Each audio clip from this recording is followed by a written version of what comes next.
Hey everybody, good evening and thank you so much for tuning in to Call the Cops. My name is Officer Jamie Keneally, and if tonight's show looks different, well, it is different. We're broadcasting instead of from our usual Call the Cops studios.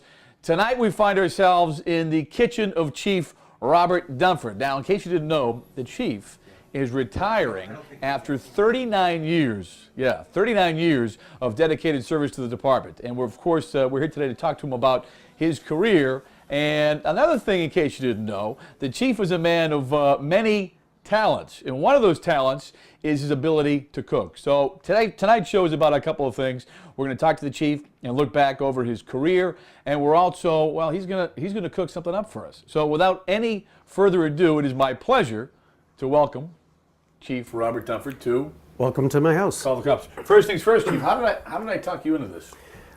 You brought up the idea, and I kind of laughed at it. Talked to my wife, and she said I should do it. So the wife said you had to do it. That's why you're in my kitchen tonight. All right. So at home, the Chief is at home, the Chief listens to his wife. All right, sir. Thank you so much, obviously, for letting us into the kitchen. And we're both big fans of the food channel, so we're going to get to the recipe in a second. But before we do that, obviously, I'd like to take the opportunity to talk about the fact that come August 31st, after 39 years, you are calling it a career. When you think of the fact that you'll be retiring August 31st, what are some of your thoughts when you think, wow, it's here already? Well, I think the biggest thing is that being a policeman has been so much part of my life. I mean, it's identified me. If you talk to people who knew me in District 11 and meet me now, I'm still Captain Bob. Yeah. It really defines your life, and it's defined my life. That's going to be a little bit hard. I think the biggest thing is I'm going to miss the people. We have some of the finest people. We have the finest people in policing, and even some of the scoundrels were pretty good guys, you know. Right. So it's missing the people. Will I take a break from the hectic pace and stuff? Yeah, I'm looking forward. But I came on in 1970, and I knew that I was going to stay to 65, and so it's no surprise. I was trying to put together, I was talking to my son, who's a policeman in two, and just saying to him, Brian, I have no idea where the time went. I know what I did, I know the people I met, and I can recount incidents and things, but the time went so fast. I mean, I remember when I was a captain in 11 in 90s, and thought I had 15, 20 years left. And now I'm standing here and I've got less than 30 days or something. Emotions? Well, again, it's defined me as a policeman, as a person. So I'm sad to leave, but I know that I had to leave.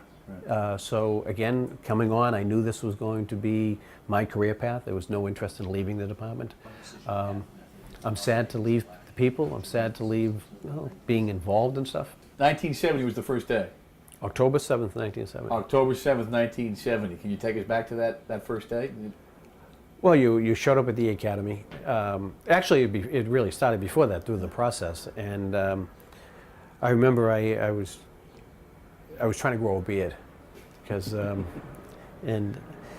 went in to look tough or look old. No, it was the summertime, and I was going back to my second year teaching school, so I was trying to grow a beard, and it was coming in all different colors, you know.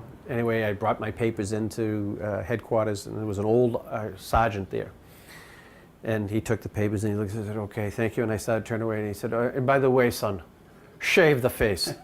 So I knew I was into something then. Right. And the day you get the word that you were hired, or you had been added to the job, what were some of your thoughts then? Elation, excitement? It was right around the time that Walter Schroeder was killed. So it was kind of like the reality of what you were getting into, that you never think it's going to happen to you, but it could happen. So that brought it home. It's funny, my mother, she never wanted us to, there was three of us, my brother Mike, my sister, and myself, my sister Peg. She never wanted us to be a social worker, a school teacher, or a cop. She got a social worker school and a cop. So, what drew you to the profession? I was studying to be a school teacher after I got out of the service. I was at Boston State College, and I met some cops over there. And I had grown up with guys, Jimmy Doherty, Paul Donovan. Their fathers were all policemen. I was always amazed and looked up to these men because it was it struck me the job was always different. No matter if it was, you got a domestic call, the players were always different. And even if it was the same players you went back to, it was always a different story. So there was always something new going around, and you weren't locked into an office or something like that. So that always intrigued me. And then when I was in college, I met these guys who were studying, who were policemen, Boston cops. And they talked me into taking the exam, and the best thing I ever did. Haven't looked back or never looked back since? No regrets whatsoever. Is the job everything you thought it would be? Everything I thought and more. Yeah. I mean, I've met tremendous people on and off this job, great cops, men and women, met, people in just the sense that you're able to do something. I was out of the academy 2 weeks and I delivered a baby. One freezing, snowy morning over in Southie, Called my future wife up and said, "You won't believe what I just did." This is like, I don't know, 5:30, 6 o'clock in the morning. Yeah. "You won't believe, I delivered a baby." Good. You woke me up. Honey, listen, forget about the doctor. I'm a baby deliverer now. Yeah. Don't worry about the hospital. That was a great experience. Oh, And then probably the next great experience I had was pinning my son with his badge when he got out of the academy. That was great.